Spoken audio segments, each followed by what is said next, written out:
আজকে যে বার্তা দাদা আমাদেরকে দিলেন, সেটা আমরা একদম সবাই মিলে নিশ্চয়ই পালন করব।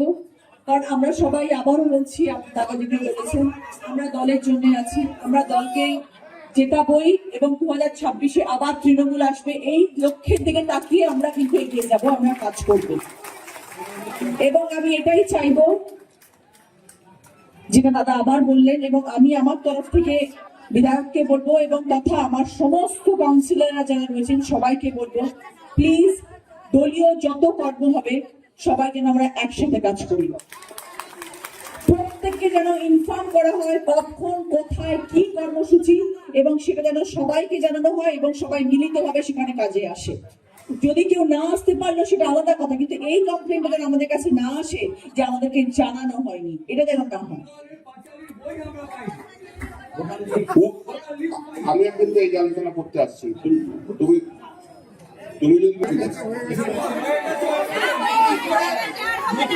আচ্ছা তোমাদের বিধানসভা কোনো লাভ নেই, সেটাই তো বলছি।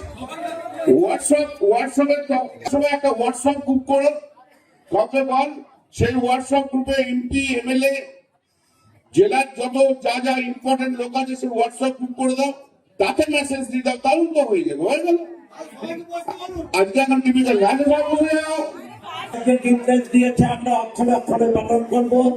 মমতা ব্যানার্জি, অভিষেক ব্যানার্জির স্বপ্ন রচনা আমি সমস্ত কর্মীদের নিয়ে আমরা একসাথে চলবো।